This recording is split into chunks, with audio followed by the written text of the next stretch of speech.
Hi guys! Welcome back to my channel. It's me again, Jello Plantito at iba pa. At medyo natagalan po tayo ng pag-upload ng mga videos. I think it's more than 2 months na hindi tayo nakakapag-upload. Kasi medyo naging busy tayo lately dahil sa summer. Marami tayong mga na-damage na mga plants dahil sa sobrang init. At may mga plants tayong mga na-damage. Kaya yung garden net na nilagay natin hindi kinaya. So nag-install tayo ng panibagong garden net at dinoblehan natin para hindi masyadong masunog or hindi masyadong ma-expose sa direct sunlight yung ating mga plants. So far naman, maganda naman yung naging result ng pag-install natin ng mga bagong garden net. And at the same time, nag-rearrange na rin tayo ng mga ilang plants or dito sa ating garden kasi nga nagsimula na po ang rainy season at ayaw natin na mababad sa tubig yung ating mga plants para hindi po sila magkaroon ng root rot. So since ang mga potting media natin na ginagamit ay well-draining soil mix or potting mix, so hindi tayo masyado magkakaroon ng issue kapag continuous po yung mga pag-ulan. In today's episode, i-feature po natin yung mga plants na in-order natin from Oriental Mindoro. So isa po siyang bagong online seller na nakita po natin sa Facebook at yan po yung kanyang page na ginagamit o yung kanyang Facebook profile na ginagamit niya tuwing nagko-conduct siya or nagkakaroon siya ng mga live selling. Kakaunti lang naman po itong mga plants na in-order natin, 3 klase lang, pero pinadalawa po natin siya ng shipment kasi yung isang plant, which is an Anthurium Moroccanum or the Queen Anthurium, pinaseparate natin ng shipping kasi para hindi siya ma-delay. Kasi lately, napansin natin sa GRS, nagkakaroon tayo lagi ng problema sa shipping. So, hindi natin sinacrifice yung Queen Anthurium na ma-damage siya or masira lang, matuyo dahil sa delay sa shipping. So, LBC natin yon at yung remaining 2 na philodendrons na in order natin, yun na lang po yung pina-GRS natin. So, 2 pong box ito. Ito po yung isa. So, ayan, naka LBC na slim box. Slim box po ata ang tawag nila dito. Yun. Ayan, no? LBC Kilo Slim Box. So, dito po nakalagay yung ating Anthurium Moroccanum o yung Queen Anthurium. And then dito naman po nakalagay yung ating yung ating mga philodendron. So since medyo mainit po dito sa labas, ang gawin natin sa loob na lang tayo mag-unbox ng mga plants and i-check natin kung maganda ba yung quality ng mga plants na pinadala po ng ating online seller. So hindi po ito sponsored video, meaning ang mga plants po na ito ay binili ko from the online selling at hindi po to free na binigay po ng seller. So just a disclaimer, baka isipin nyo kaya ako nag-feature ng mga online seller is ini-sponsor nila ako sa mga plants na piniflex ko sa aking channel. Hindi po. So itong mga plants na to binili ko po using my own money dahil nagpo-collect po tayo ng mga plants at medyo mura natin nakuha itong mga plants na to, depende dun sa siguro sa supply. Na-tsempuhan lang natin na medyo mura po yung Queen Anthurium na nakuha natin dahil meron na tayo ditong Queen Anthurium before, yun na i-flex na po natin, nagaling po sa Estila Homes, taga dito rin po sa Pampanga at yun po, maayos naman po yung status po ng Queen Anthurium na yon. It so happened na ito nakita ko lang na mas malaki siya at mas mura. Kaya kinuha ko na rin po. Yan. So i-start na po natin silang i-unbox. Sige, tara na po. Doon po tayo sa loob ng bahay at medyo mainit po dito sa labas. Pasensya na po. Yan. Para hindi rin po madamage yung ating mga plants. So, without further ado, let's unbox the plants that we have ordered from our online seller sa Oriental Mindoro. So guys, ito yung first box na bubuksan natin for the plant unboxing. So first time natin magpa-deliver sa LBC. Sineparate kasi natin yung Queen Anthurium dahil medyo sensitive yung plants. Dahil sa mga inconvenience na na-experience natin sa GRS before, I want to make sure na hindi masasayang yung pera na ginastos natin para sa pagbili ng Queen Anthurium. So ginawa ko, pinaship ko siya ng separate at sinabi ni seller na it will only take like 2 to 3 days para ma-ship dito sa bahay yung plant. So yan, dumating naman siya on time after 2 days from the date of shipping. So yan na po yung ating Queen Anthurium. So tatanggalin muna natin itong phyto document na kasama sa ating plant delivery. So SOP ata yan sa mga online sellers na kailangan may clearance muna yung mga plants natin to make sure na wala silang mga disease. So since first time natin na mag-unbox ng package from LBC, so medyo dahan-dahan ako sa pagtanggal ng mga tape. So ginawa ko ay gumamit ako ng cutter at hiniwa ko lang yun sa mga gilid to make sure na wala akong madadamage na dahon kapag bubuksan ko yung plant. So yan, natanggal na natin yun sa taas. So yun naman sa gilid, i-cut natin. Tapos yun sa ilalim. This is to make sure na wala tayo madadamage. Dadala na kasi tayo before na may nadamage tayong Anthurium na during unboxing at nasira yung mga dahon. Though yung plant naman yun ay nakapag-survive naman. Ayan. So, check pa natin dito. Hindi siya na-cut. Ayan. Sensitive kasi itong plant na to eh. Ayan. Okay. Then, I think this is it. Tignan na natin kung ano yung itsura niya sa loob. Okay. Ayan, medyo may nakadikit pa na tape dito. Ayan, tanggalin natin yon. Okay, so this is it. Ito na yung ating Queen Anthurium or meron pa siyang nakabalot na paper. Okay, yan, recyclable paper, which is good para hindi po tayo makadamage ng mga plants sa environment dahil pumapatay po tayo ng mga halaman or ng mga puno kapag gumagamit po tayo ng papel. So ito, mga recyclable papers lang po yung ginamit niya. Oh, okay. So mapapansin nyo guys, meron siyang parang bulak sa loob. This is to ensure na manatiling air-dried yung dahon ng halaman at hindi po mag-cause ng damage sa sobrang init. Yan. So, dahan-dahan lang nating i-pull out yung halaman. Ayan, may mga bulak po siya. First time kong makakita ng ganito or makareceive ng delivery na ginagamitan ng ganito. So, yung seller talaga nag-pay ng extra attention sa pag-deliver ng plant at sinundan niya yung bilin na sinabi ko na make sure na wala ng iba pang madadamage na dahon other than dun sa mga existing damage ng dahon ng plants. So, yan po siya. Medyo dinadahan-dahanan ko lang. So, titignan natin yung per dahon ng plant. Ayan. So, dinadahan-dahanan natin. So, air-dried po yung halaman to make sure na hindi po siya mabubulok. Kasi kapag yan po ay hindi po air-dried at basa po yan na ibinalot, mangyayari po yung tubig na yun ay magkukos ng damage at lulutuin niya yung mga dahon sa mga during the delivery. Kaya, mayroon kayong mapapansin minsan na mga sensitive na plants na naninilaw yung mga dahon. So, i-check natin yung mga dahon ng plant. So, yan. Yung isa, okay, good yung isa. Meron lang siyang konting damage sa ibaba, which is already, anong tawag doon? Sinabi na ng seller prior shipping. So, ginawa kasi ni seller, pinakita sa akin yung plant na yan through video, yung mga damage niya, bago niya i-ship at tinanong niya ako kung itutuloy ko po ba yung shipping ng plant. Sabi ko, go na tayo sa shipping kasi meron naman siya mga aerial routes. Later on naman yan, yung mga aerial routes na yan ay makakatulong para mas lalong maging stable yung plant. Medyo sensitive kasi ang Queen Anthurium compared sa other Anthuriums at kailangan siya ng extra care kasi medyo nahihirapan siya sa acclimation. Though ito ang plant na to ay acclimated na, so that means matagal na siya nandito sa Pilipinas at meron na ako nakitang mga dahon na parang tumutubo na rin.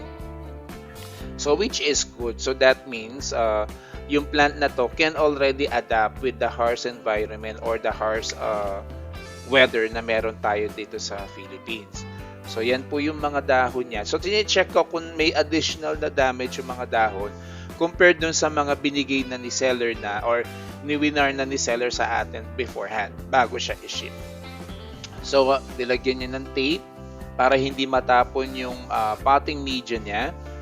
Original potting media yan yung ginamit niya. So so hindi na tayo masyado mahihirapan sa repotting para hindi na ma-damage o ma-disturb yung mga roots ng plant. So yan po yung ating Queen Anthurium. I can say na pasadong-pasado po ang seller sa akin sa the way kung papaano po siya mag-pack or mag-prepare ng mga plants for shipping. Maganda po yung naging resulta ng Queen Anthurium. At siguro dala na rin na medyo malapit yung ating pinagkuhanan within Luzon area din kasi siya from Oriental Mindoro. So hindi masyadong impacted ng harsh environment yung harsh weather yung ating plant. At meron pa siyang protection na nilagay ni seller para to make sure na hindi talaga siya mamamatay. Yan. So I can say na kudos kay seller sa pag deliver nitong Queen Anthurium. Tignan nyo naman yung attention sa details ng seller sa pag-deliver ng plant. So I can say na maayos at responsible ang seller natin sa pag-deliver ng mga plants sa kanyang mga customers. So tapos na po tayo sa first box na binuksan natin. So yun po yung galing sa LBC na coming from the same seller din, kaya lang pina-separate natin para hindi po ma-damage yung plant kasi medyo sensitive po yung Anthurium warockianum or the Queen Anthurium. So ito na po yung galing sa GRS. So ulit ko po, ito mga plants na to ay hindi po sponsored ni seller. So ito po ay ano na lang po ito mga binili ko na budget meal. Actually budget meal na tong mga to eh. Kahit yung Queen Anthurium, nagulat ako na ganun lang kababa yung price niya at malaki pa compared dun sa mga una kong nabili. So ito ay ano natin ha? Titingnan natin kung yung the way na pagkaka-package ng mga plants dun sa delivery sa LBC ay kung same rin yung standard niya ng pag-pack ng mga plants na pinadeliver natin na pinadeliver natin sa GRS. So ito po, dumating sila mga 3 days lang from date of shipment. So medyo okay po yung lead time ng delivery. Siguro kung i-compare natin dun sa galing ng South Cotabato, medyo ano po ito, mabilis. Yan. So hindi lang natin sure kung yung na-tsempuhan lang na hindi po na-delay yung mga shipping. So it's good thing naman na dumating po yung mga plants before na pasok sa Pilipinas yung bagyo, kasi alam na naman natin na meron parating na super typhoon. It might affect yung lead time ng delivery dahil sa bagyo. Ayan. So i-check natin. Mukhang maayos naman itong prepare ng mga plants na deliver niya. So while we are unboxing this, gaya po nung mga sinabi ko before sa mga unboxing ko, na kapag po nag-unbox tayo ng mga plants, hindi ko muna po ito nire-repat. So naghihintay muna ako ng 24 hours at least para makapag-rest po yung mga plants kapag po uprooted. Ngayon kung potted naman po yung mga plants, ang ginagawa ko po ay at least 5 days na pinapa-recover ko muna, ma-acclimate para hindi po magkaroon ng plant shock or masyado ma-stress yung mga halaman kapag po i-re-repot na natin. Ngayon, kung maayos naman po yung potting media na ginamit po ng seller at maayos naman po yung mga plants at hindi na po kailangan mag-repot, pwede na lang po natin silang i-leave it as it is para hindi na lang po ma-disturb yung roots ng mga plants. Yan. So, i-check natin. Ayan. Well secured po yung mga plants. Ayan. So, may nakikita akong moisture. Kaya, kailangan talaga dapat i-unbox ito right after na dumating para hindi po sila matunaw. Ayan. So, dinadahan-dahanan lang natin para hindi ma-damage yung mga dahon.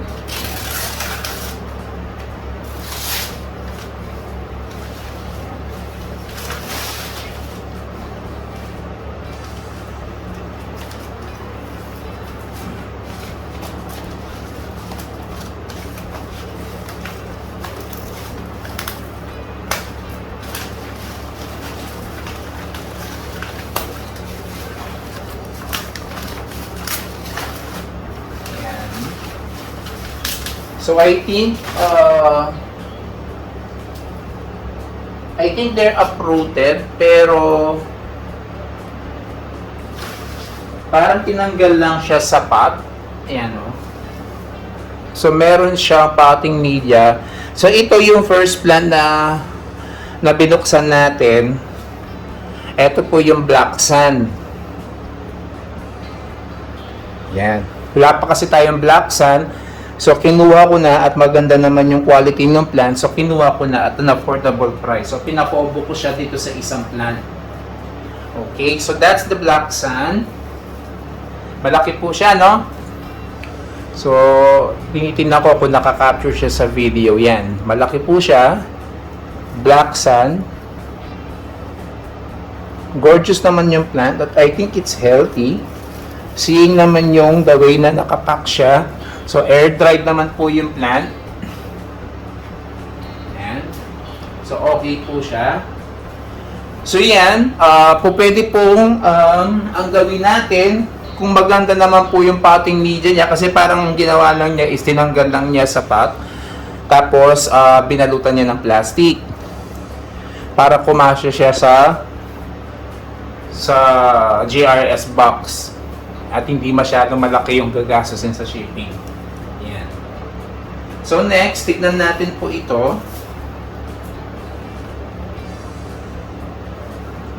So ngayon lang ako nag-unbox ng ganito kasi nasira po yung microphone ko. So I hope na nakaka-capture po yung audio ko. At kaya po na tayo dito sa loob ng bahay nag-unbox. Kasi nga po, sobrang init sa labas at hindi po kakayanin yung sobrang init, kaya dito na lang po tayo sa loob para naka-aircon at least.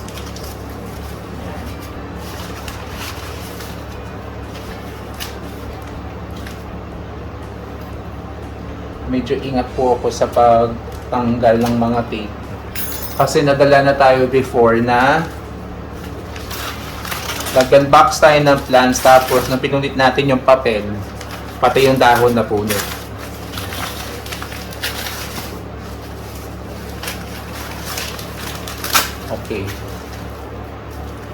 Okay, so this is the second plant. So ito po ay budget meal na Black Cardinal. Nalaman ko lang itong seller na to. Baka doon na lang ako bumili ng Black Cardinal kasi yung binili kong Black Cardinal before, I think it was more than 2,000 pesos. Nung ano na yun medyo pababa na yung price ng Black Cardinal kasi before ang Black Cardinal umaabot siya ng 10 to 15,000. So ganun siya ka-pricey before. Yan. So ngayon po, perfect na po yung time na para bumili daw or mag-collect ng mga plants kasi mura na po, saturated na po yung market. Kaya medyo nagmumurahan na po yung mga plants natin. Yan. Yan. So ito po yung Black Cardinal natin. Malaki pala siya for its price. Yan. So ano po ito mga uprooted na to.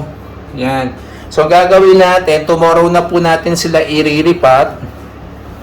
Yan, iriripat natin bukas. So pagpapahingahin muna natin ng 24 hours bago natin sila iripat para makarecover muna sila sa stress na accumulate nila during shipping. Yan. So this is the Black Cardinal. Budget meal din po yan na Black Cardinal. And I think this one, hindi ko ako nagkakamali, this is an aglo. Nakalimutan ko na ito actually na meron pala ako nakuhang aglo. Ayan. So far,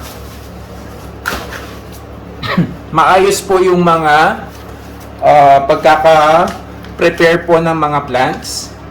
At wala pa tayo nakikitang mga damage. Ito yung kagandahan kapag po hindi na-delay yung shipping, yung mga plants po hindi po masyado nai-stress.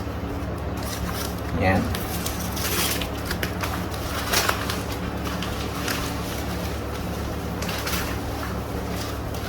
Wow, yan to. So ito po ay budget meal po na Red Stardust. Locally grown na po ito. So hindi po ako bumibili na ng mga imported na aglo kasi nga nahihirapan po ako sa pagpapalaki at mahirap po silang alagaan. Hindi pa ako ganun kabihasa na mag-alaga ng mga rare aglo na imported. So ito po, fruited din siya. So nakalagay lang siya sa coco fiber o yung bunot. Ayan, so may potting media po tayo dyan na pwede natin pagkamitan bukas. Ayan. So since tag-ulan na po, nag-prepare na tayo ng potting media na gagamitin natin for repotting na akma ngayong rainy season. So, eto na po yung mga plants na deliver po from JRS. So, eto po yung ating Black Sun. Yun naman po yung ating Black Cardinal. At eto naman po yung ating Aglonema na Red Stardust locally grown. Yan. So far po, ang rate ko po sa seller ay 10 out of 10. Paganda po yung pagkakapackage ng mga plant. Ina-update po ni seller. And at the same time, bago po niya i-ship yung mga plants, sinasabi na po niya beforehand kung ano po yung mga issue ng mga halaman para hindi ka na ma-surprise na bakit nagkaganon yung plant. So sinasabi niya na yung mga issue at tatanungin ka niya kung good to go ka ba na ipaship pa rin yung plant. Kasi kagaya nung ating Anthurium warocyanum or yung Queen Anthurium natin, may mga damage yung ilang dahon. So, sabi ko, so long as okay naman yung plant at stable, I'm good to go na kunin siya. Kasi, wala ka naman ma-expect lagi na pagdating sa iyo ng plant ay always in perfect condition. So, yun the way kung paano siya isi-ship ni courier, hindi na po control yon ni seller. Ang importante po, maayos po yung pagkakapackage, at air-dried po yung mga plants. Yan. So yan po yung mga plants na napamili natin from our online seller coming from Oriental Mindoro. So nandyan po sa ibaba ng ating screen yung kanyang Facebook profile na kanyang ginagamit tuwing meron po siyang live selling. So yan po, konti lang po talaga yung nabili natin kasi ang mga plants na kinokollect na natin ngayon ay yung mga hindi na natin yung mga plants na wala pa tayo sa ating garden, and then yung mga common plants na meron tayo, magdi-dispose na po tayo para pagkaroon tayo ng enough space dito po sa ating garden.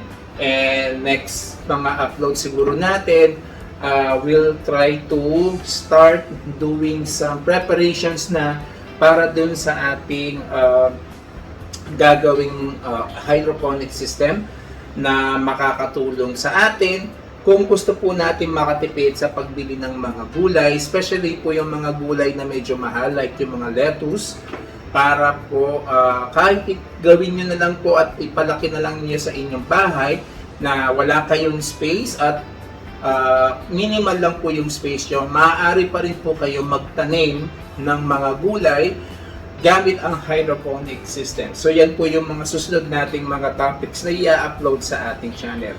Kung meron po kayong mga questions, feedback, suggestions para sa ikakaganda ng ating channel, don't forget to leave a comment sa ating comment section.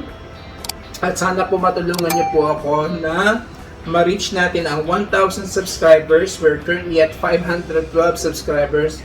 So I hope matulungan niyo po ako na ma-reach natin yung 1,000 subscribers para po at least kahit papano ma-monetize na po yung ating channel at magiging malawak po ang reach ng ating mga episodes. Hanggang sa susunod na episode ng ating channel. This is your Kuya Jello Platito.